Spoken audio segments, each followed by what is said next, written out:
My name is Maya Chen, I'm 28 years old, and 3 months ago I discovered something that shattered every assumption I had about my family.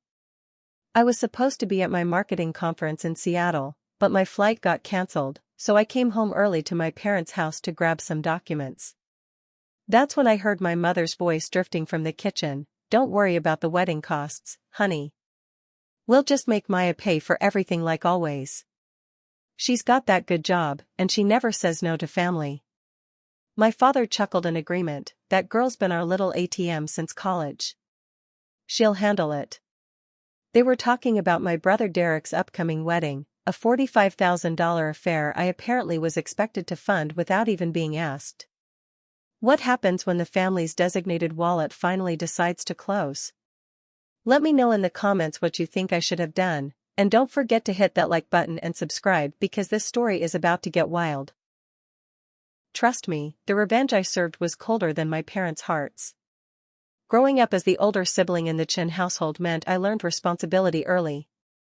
While my brother Derek, 3 years younger, was encouraged to find himself through various expensive hobbies and failed business ventures, I was the one expected to excel academically, work part-time jobs, and essentially become the family's financial safety net by age 16.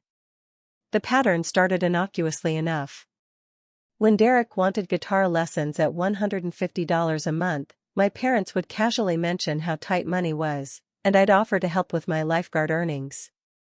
When he crashed his first car junior year, the one Dad bought him while I took the bus, guess who was asked to contribute to the replacement vehicle fund?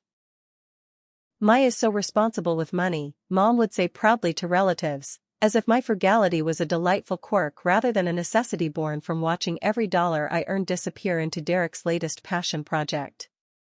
By college, this dynamic was so entrenched that I didn't even question it anymore. Derek attended an expensive private university while I chose the state school specifically because it was cheaper. Yet somehow, I still ended up contributing to his tuition when he decided to extend his 4-year degree into a 6-year journey of self-discovery. My parents presented this as temporary help, but temporary stretched into years, and help became expectation. The worst part wasn't the money, it was the complete lack of gratitude or acknowledgement. At family gatherings, Derek would regale everyone with stories of his adventures, his spring break trips, his expensive hobbies, while I sat quietly in the corner, calculating whether I could afford to order more than a salad.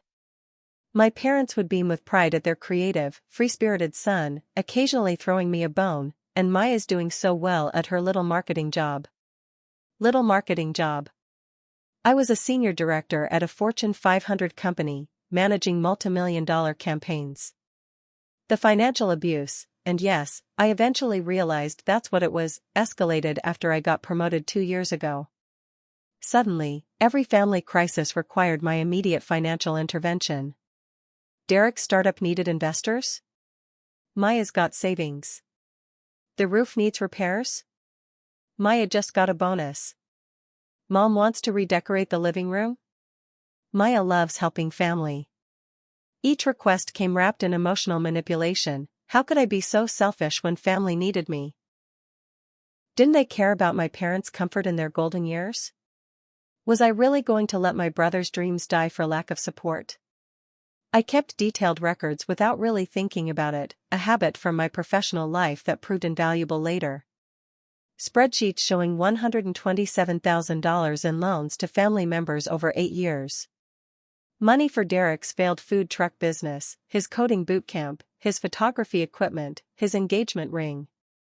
Money for my parents' vacation to Europe, their kitchen renovation, Dad's new golf clubs. Money that was always going to be paid back soon but somehow never was. The breaking point should have come years earlier, but I was trapped in the psychological prison of being the good daughter.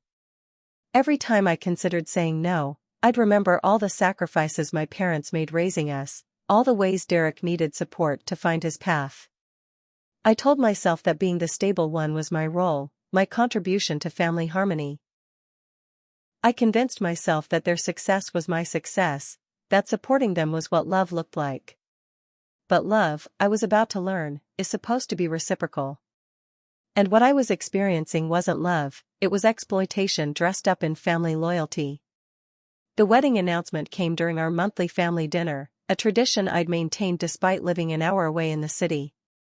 Derek and his fiancée Jessica arrived with champagne and excitement, breathlessly detailing their dream wedding, a destination ceremony in Napa Valley, complete with vineyard reception, premium wine pairings, and accommodations for 60 guests.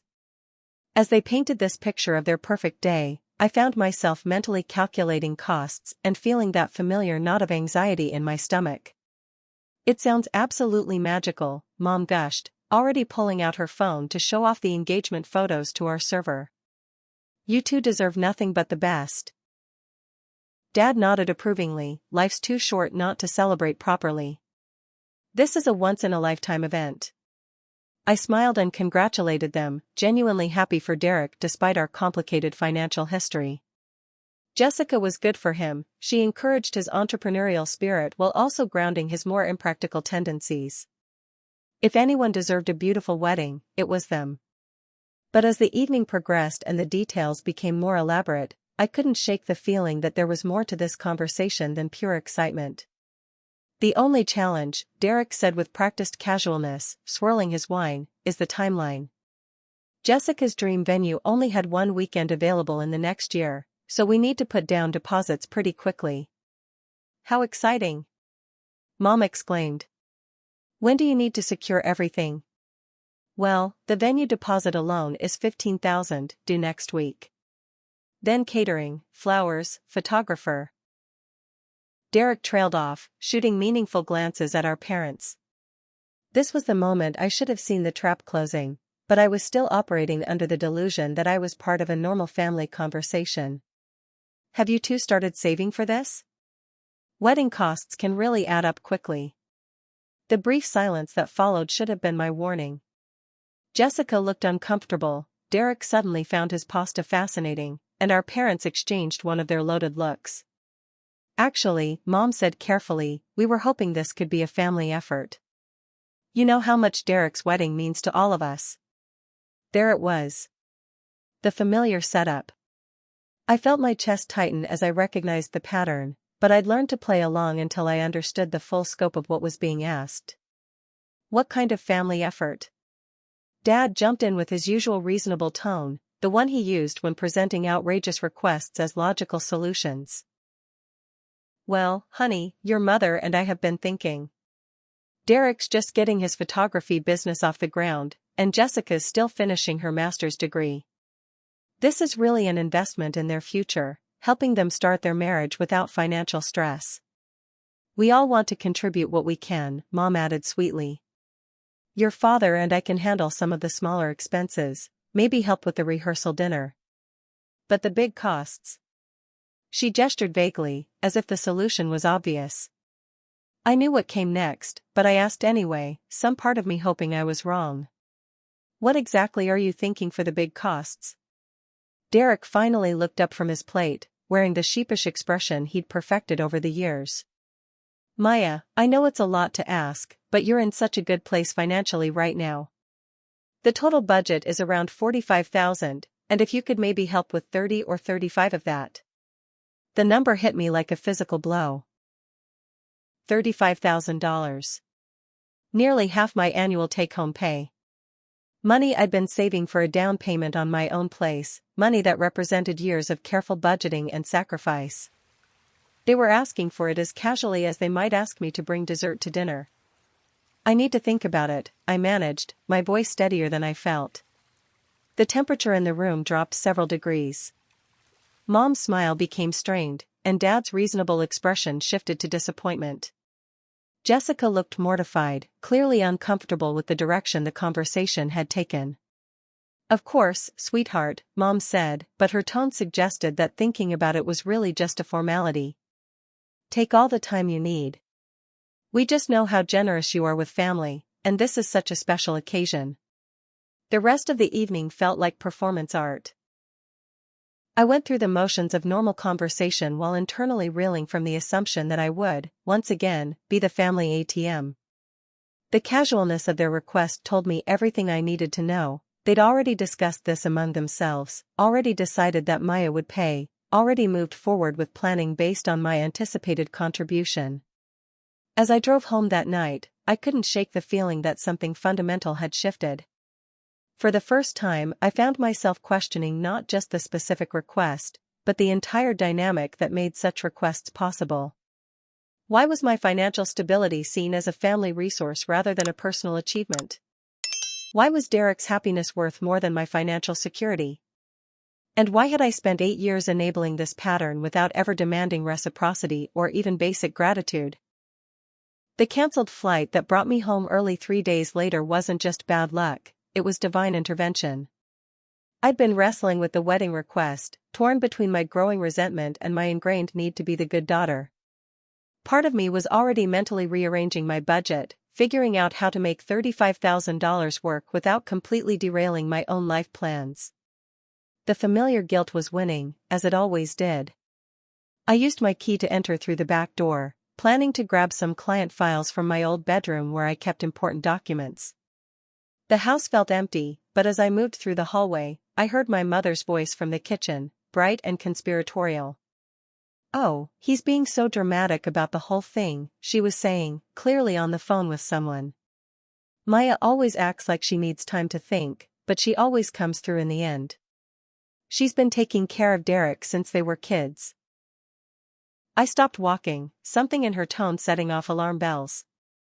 This wasn't the voice she used when talking to me about family contributions, this was the voice she used when talking about me to others. "The wedding planner needs the deposits by Friday, but I told Jessica not to worry. Maya's got over $80,000 in her savings account, she showed me the statements last year when she was applying for that credit card." My blood turned to ice. She was discussing my private financial information with someone, treating my life savings like a communal resource to be allocated at will. Dad's voice joined the conversation from somewhere nearby, apparently on speaker. "That girl's been our little safety net for years. Remember when Derek needed the money for his food truck? $22,000, and she handed it over without a single complaint. Because she never says no to family," Mom agreed. "It's just who she is. Some people are givers, and some people are takers. Maya's always been our giver." The casual cruelty of that statement hit me like a physical blow. I wasn't a person with my own dreams and financial goals, I was a type, a giver, whose purpose was to enable the takers in the family. But what if she actually says no this time? Dad asked, though his tone suggested this was merely a hypothetical concern rather than a real possibility. Mom laughed, actually laughed. "She won't. And if she tries to get difficult about it, I'll just remind her about everything we've done for her over the years. The college textbooks, letting her live here after graduation, family vacations we included her on. She owes us more than she could ever repay. Plus," Dad added, "it's not like she has anywhere else to spend the money. No boyfriend, no social life, just work and that tiny apartment. At least this way the money goes towards something meaningful, something that brings the family joy." They continued talking, but I couldn't hear anything over the roaring in my ears. Everything I thought I knew about my family, about my role, about the love I thought motivated their requests, it was all a lie. I wasn't the cherished responsible daughter, I was a resource to be exploited, a bank account with emotions that could be manipulated when necessary.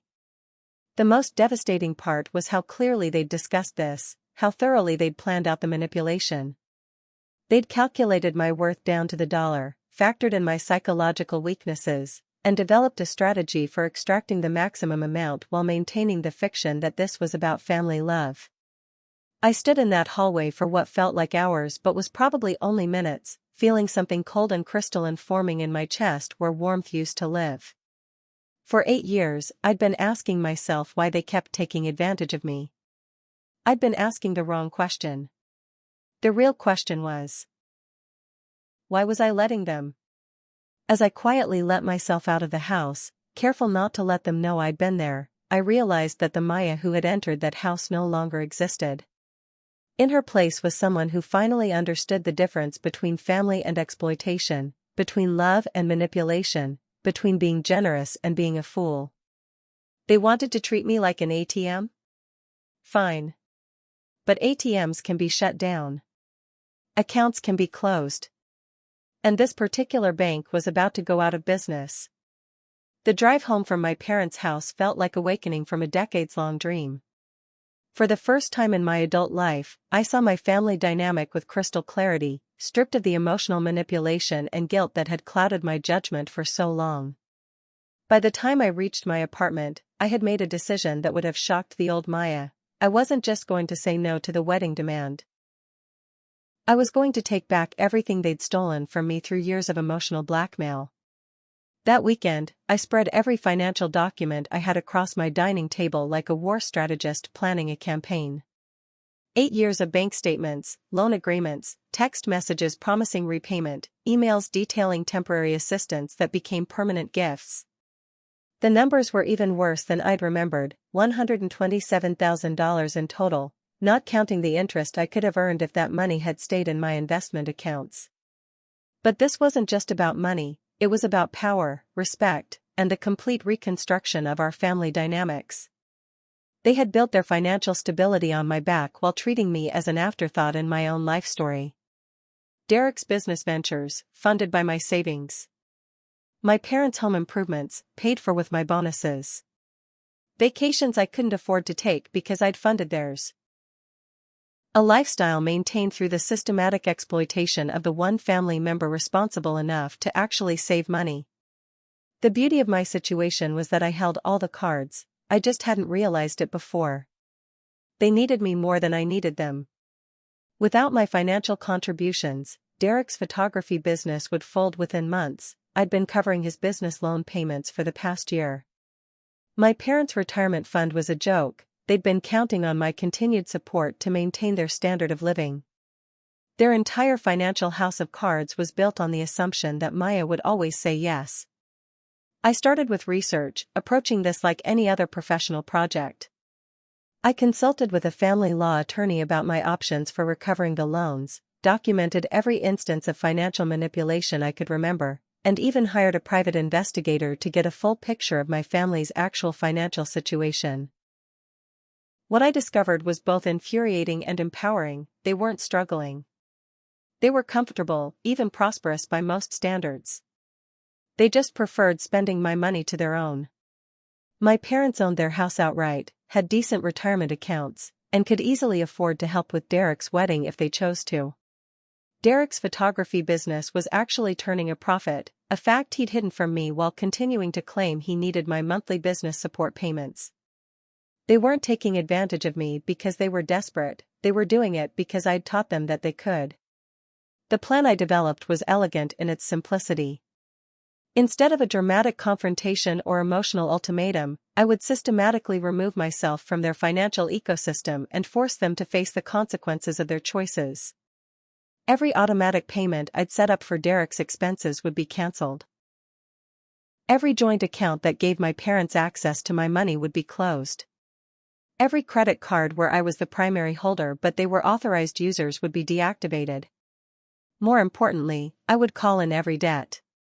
Not out of spite, but as a matter of basic financial responsibility. If they wanted to treat our relationship as purely transactional, then it was time for a proper accounting. I had documentation for everything, and while I'd never insisted on formal loan agreements because family doesn't work that way, the paper trail was clear enough to satisfy any court. But the masterstroke of my plan wasn't financial, it was emotional.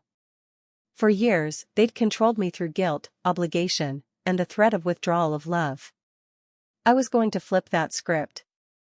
They would come to me, hat in hand, seeking the help they'd grown accustomed to receiving. And this time, I would be the one setting terms. I took a week off work and used it to execute phase 1 of my plan. Bank accounts were separated, automatic payments were cancelled, and legal notices were drafted requesting repayment of all outstanding loans within 30 days. I changed my address on all accounts so they couldn't intercept any mail, and I informed my workplace that I was not to receive personal calls from family members during business hours. The hardest part was the emotional preparation. I knew they would try every manipulation tactic they'd perfected over the years: guilt about family loyalty, anger about my sudden selfishness, appeals to my love for Derek and his happiness. I practiced responses in the mirror, rehearsed staying calm under pressure, and reminded myself daily that their comfort was not my responsibility. As I sealed the envelope containing Derek's loan repayment notice, I felt something I hadn't experienced in years: genuine excitement about my own future. For the first time since college, I could think about my own dreams without automatically calculating how much I'd need to set aside for the next family crisis. I could consider buying a house, taking a real vacation, maybe even starting my own business, things that had been impossible when my income was treated as family property. They had taught me that love was conditional, that my value was measured by my willingness to sacrifice my own well-being for theirs. I was about to teach them something in return: that respect is earned, that generosity requires gratitude, and that every ATM has a daily withdrawal limit. What happens when the family bank finally closes its doors? Let me know in the comments what you think their reaction was when those legal notices arrived, and make sure you're subscribed because you won't want to miss how this family drama unfolds. The legal notices went out on a Tuesday morning via certified mail, and I knew they'd arrive by Thursday afternoon. I spent those 2 days in a strange state of calm anticipation, like the quiet before a thunderstorm. My phone was already silenced for work, but I found myself checking it obsessively, waiting for the explosion I knew was coming. Derek called first, at 3:47 p.m. on Thursday. I let it go to voicemail, along with the 6 calls that followed in rapid succession. When I finally listened to the messages that evening, the progression was almost comical in its predictability. The first message was confused: "Maya, hey, I got some weird legal notice in the mail about loan repayment. Can you call me back? There must be some mistake." By message 4, confusion had turned to panic: "Maya, I really need you to call me back. This notice says I owe you $68,000 by next month, but that's impossible, right? Most of that money was gifts for family stuff. Please call me, I'm freaking out here." The final message, recorded at 11:23 p.m., was pure desperation: "Maya, I know you're mad about something, but this isn't funny anymore. Jessica's crying, Mom's having chest pains, and Dad's talking about hiring a lawyer. Whatever I did wrong, I'm sorry, okay? Just call me back so we can fix this." My parents' approach was more calculated. Instead of panicked phone calls, I received a single voicemail from Mom the next morning, her voice dripping with wounded disappointment: "Maya, sweetheart, I don't know what's gotten into you, but this legal nonsense is breaking your father's heart. We raised you better than this. Come home this weekend so we can talk about whatever's bothering you like a normal family." The assumption that I was just acting out, that this was some temporary emotional outburst that could be managed with the right combination of guilt and condescension, told me everything I needed to know about how they viewed me. Even when presented with documented evidence of their financial exploitation, they couldn't conceive that I might have legitimate grievances or that I was capable of sustained, strategic action. I waited until Sunday to respond, calling Derek first since he seemed the most genuinely distressed. The conversation was everything I'd expected and somehow worse. "Maya, thank God," he said, answering on the first ring. "Look, I don't know what happened, but we need to straighten this out. Jessica's parents are asking questions about the wedding funding, and I told them it was handled, but now with these crazy legal papers." "Derek," I interrupted, my voice calmer than I felt, "the legal papers aren't crazy. They're a formal request for repayment of money you borrowed from me over the past 6 years." "Borrowed?" His voice cracked. "Maya, that wasn't borrowed money. That was family helping family. You know I've been struggling to get the business off the ground.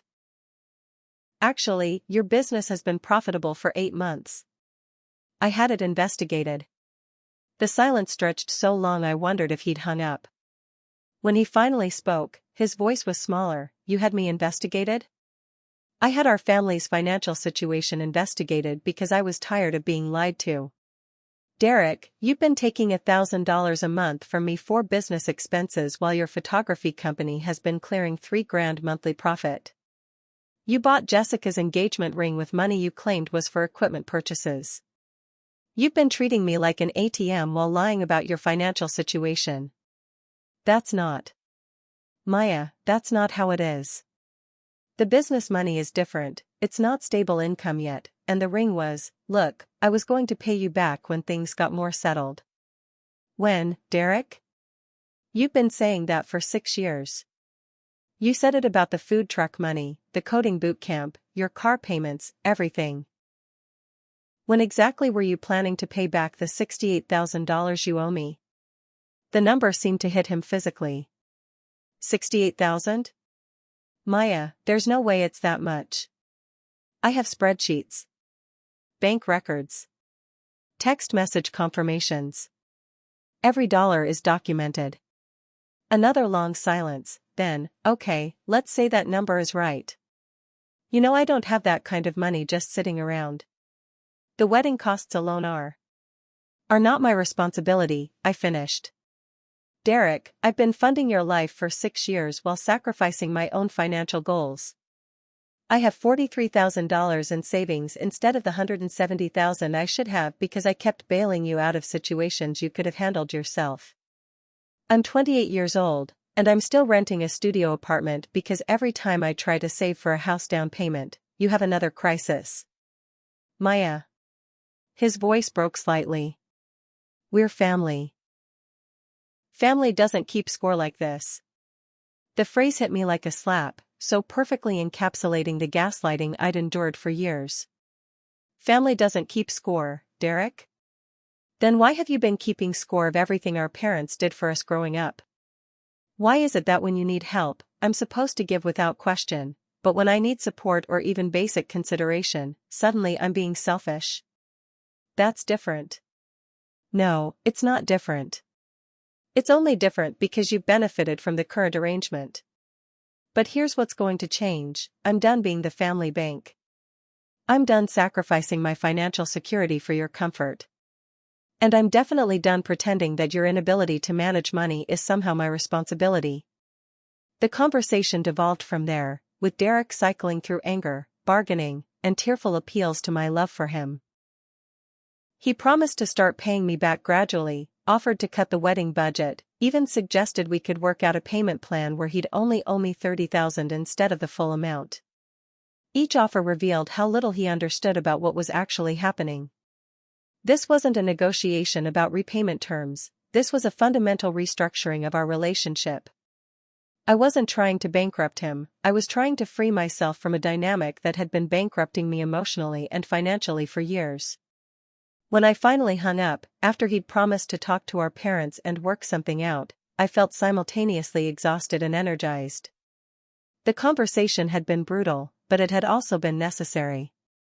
For the first time in our relationship, Derek had been forced to confront the actual cost of his financial irresponsibility. My parents would be next, and I knew that conversation would be significantly more challenging. Derek's manipulation was amateur hour compared to what they were capable of. But I'd spent weeks preparing for this moment, and I was ready for whatever emotional warfare they wanted to bring. My parents requested a meeting at their house the following Saturday, framing it as a family discussion to clear up this misunderstanding. I almost laughed at the phrasing, even when faced with legal documents and documented evidence. They were still trying to control the narrative by minimizing my actions as a misunderstanding rather than a calculated response to years of exploitation. I arrived exactly on time, carrying a folder containing copies of every financial record, every loan documentation, and every piece of evidence I'd compiled. They were waiting in the living room I'd helped renovate with my 2019 bonus, sitting on the furniture I'd helped purchase when Derek accidentally damaged their old couch during one of his photography shoots. Maya, sweetheart, Mom began before I'd even sat down, I think there's been some terrible confusion about family finances. Your father and I have been talking, and we realize there might have been some miscommunication about expectations. There's been no miscommunication, I interrupted, setting my folder on the coffee table. I've spent the last month documenting every financial transaction between us over the past 8 years. The numbers are clear, the pattern is clear, and my decision is final. Dad leaned forward in his chair, employing the reasonable tone he'd perfected during my childhood. Maya, we understand you're upset about something, but this legal notice approach is extreme. We're family. We should be able to work things out without involving lawyers. We should have been able to work things out without exploitation, but here we are. I opened my folder and pulled out the summary sheet I'd prepared. In the past 8 years, I provided $127,000 in financial assistance to this family. Derek owes me $68,000, and the two of you owe me $59,000. Not $1 has been repaid, despite numerous promises. Mom's carefully composed expression was beginning to crack. Those weren't loans, Maya. That was family support, helping each other through difficult times. Really? I pulled out a printed email. Because in March 2019, when you asked for $15,000 for the kitchen renovation, you specifically wrote, "We'll pay you back as soon as the insurance settlement comes through." The insurance settlement came through 6 months later. You used it for a trip to Italy. The silence was deafening. Dad shifted uncomfortably while Mom's face cycled through various emotions before settling on indignation.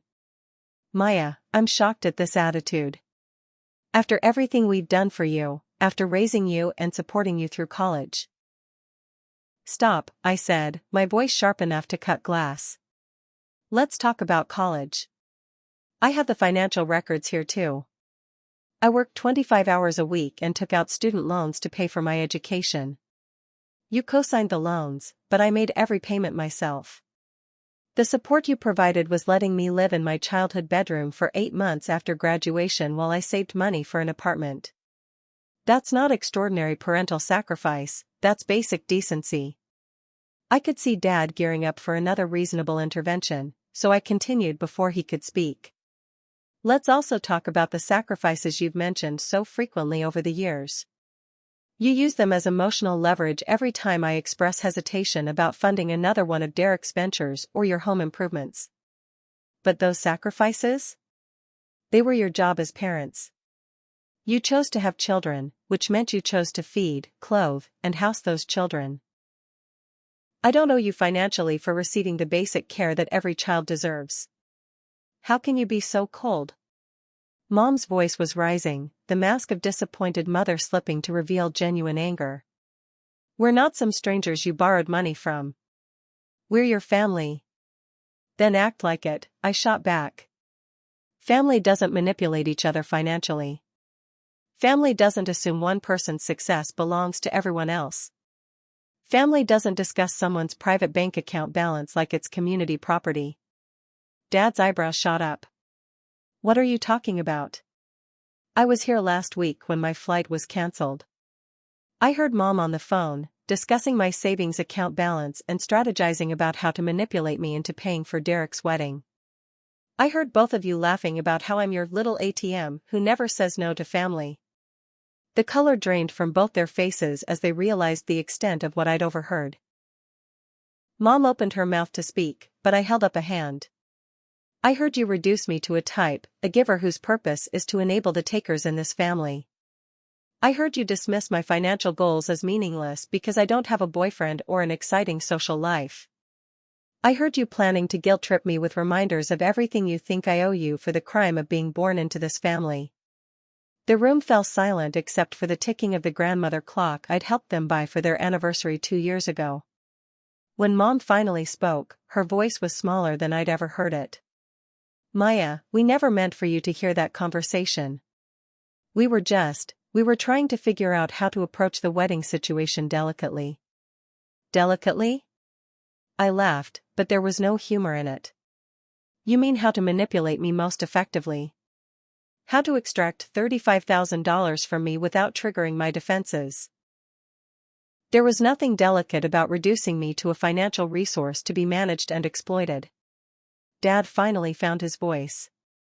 What do you want from us, Maya? Do you really expect us to pay back every dollar over 8 years? You know we don't have that kind of liquid cash. I expect you to start treating me like a person instead of a bank account. I expect Derek to take responsibility for his own financial decisions instead of assuming I'll always be there to bail him out. And yes, I expect repayment, because that's what happens when you borrow money from someone. And if we can't pay it all back immediately? Mom asked, her manipulative tactics shifting to vulnerable victim mode. Then you'll learn what it's like to have financial stress and limitations, just like every other family in America.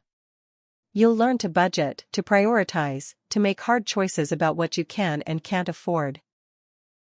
You'll learn all the things I've been doing for years while subsidizing your comfortable lifestyle. I stood up, gathering my folder. The legal notices stand. You have 30 days to begin repayment arrangements, or I'll be forced to pursue other options. Derek's wedding is not my financial responsibility. Your home improvements are not my financial responsibility. Your retirement comfort is not my financial responsibility. As I walked toward the door, Mom made one final desperate play. Maya, if you do this, it will destroy our family. Is money really worth losing the people who love you most? I turned back to face them, and I could see in their eyes that they finally understood this wasn't a negotiation or a temporary tantrum. This was a permanent shift in the foundation of our relationship. You should have asked yourselves that question before you decided to exploit my love for profit, I said. I'm not destroying this family. I'm finally refusing to let it destroy me. 3 months have passed since that confrontation, and the transformation has been remarkable. Not just in my family dynamics, but in my entire approach to life and relationships.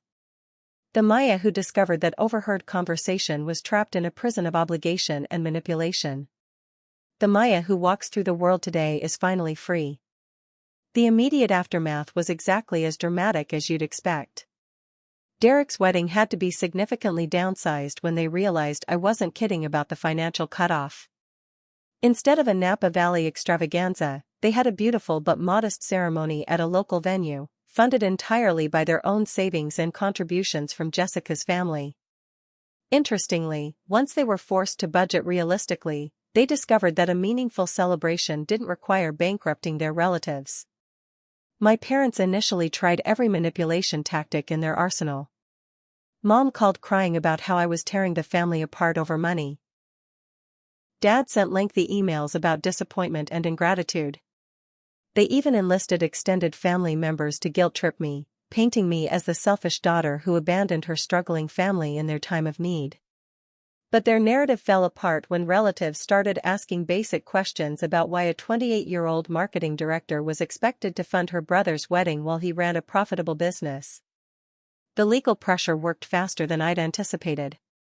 Derek, faced with the reality of owing $68,000 with documented proof, began making monthly payments within 6 weeks. His photography business, suddenly required to actually support him instead of just funding his hobbies, became surprisingly successful when he started treating it like a real company instead of an expensive pastime. He negotiated payment plans, took on additional clients, and even started offering wedding photography packages to help accelerate his debt repayment. My parents took longer to come around, but financial reality has a way of forcing perspective. Without my monthly contributions, they had to confront the fact that their retirement planning was woefully inadequate and their lifestyle was unsustainable. Dad took a part-time consulting job. Mom started selling the expensive artwork and jewelry she'd accumulated over the years, much of it purchased with my gifts. They're actually paying me back faster than Derek, though I suspect it's partly motivated by pride and partly by the realization that I might be their only safety net if they face real financial emergencies in the future. The most surprising development has been Derek's transformation. Once he was forced to take responsibility for his own financial decisions, he started making better ones. He's become more strategic about his business, more careful with expenses, and significantly more appreciative of help when it's genuinely needed. Our relationship has actually improved because it's now based on mutual respect rather than exploitation. He recently told me that being forced to stand on his own financially was the best thing that ever happened to his self-confidence. Jessica, who had been mortified by the wedding funding drama, became an unexpected ally.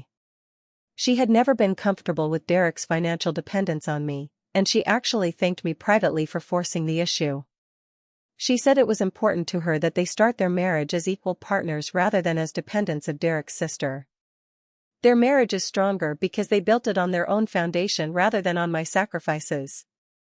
But the real transformation has been in my own life. With $127,000 in debt being repaid over time and no more automatic monthly drains on my finances, I was able to put a down payment on a 2-bedroom condo just 40 minutes from downtown. For the first time in my adult life, I'm living in a space that reflects my own choices and priorities rather than what I could afford after funding everyone else's dreams. I started dating again, something I'd completely given up during the years when every spare dollar went to family obligations. It turns out that having your own financial stability and boundaries makes you significantly more attractive to emotionally healthy people. I'm currently seeing someone who was amazed when I told him this story, not because he couldn't believe my family's behavior, but because he couldn't believe I'd tolerated it for so long. Professionally, I've been able to take risks I never could before. I'm launching a consulting firm, using skills I developed in corporate marketing but applying them to help small businesses grow. It's something I'd dreamed about for years but never pursued because I couldn't afford the income uncertainty while supporting 3 other adults. The irony isn't lost on me that Derek's entrepreneurial dreams were funded by my sacrifices, while my own entrepreneurial dreams were shelved to make his possible. The most profound change has been in how I view family and obligation. I spent years believing that love meant sacrifice, that my value was measured by my willingness to give until it hurt. I've learned that healthy relationships require boundaries, that real love includes respect for each other's autonomy and goals, and that being family doesn't give anyone the right to exploit you financially or emotionally. My parents and I have reached a new equilibrium that's more honest than our previous relationship. They've stopped treating me like their personal bank, and I've stopped enabling their financial irresponsibility. They pay me back monthly, not just because of the legal obligation, but because they've finally learned that maintaining relationships requires reciprocity. We have dinner once a month now instead of weekly, and while there's still some tension, there's also a new level of respect that never existed before. The wedding situation actually became a perfect microcosm of how our family dynamics have changed. Instead of expecting me to fund their dreams, Derek and Jessica asked if I'd like to contribute something specific to their celebration, not as an obligation, but as a genuine choice. I bought them a beautiful set of professional lighting equipment for Derek's business, something that supported their future while staying within my comfort zone. The gift meant more to them because it was freely given rather than extracted through manipulation. I won't lie and say this transformation was easy. There were nights when I questioned whether I was being too harsh, whether I was sacrificing family harmony for financial principle. The guilt conditioning runs deep when you've been raised to believe that your primary value lies in what you can provide for others. But every time I felt myself wavering, I remembered that phone conversation where they laughed about their little ATM who never says no to family. The most satisfying moment came 2 months ago when my parents asked if they could borrow money for a home repair emergency, but this time, they approached it completely differently. They presented a written estimate, explained exactly what needed to be fixed, proposed a realistic repayment timeline, and explicitly acknowledged that I had every right to say no. They treated me like a respected adult rather than an automatic yes machine.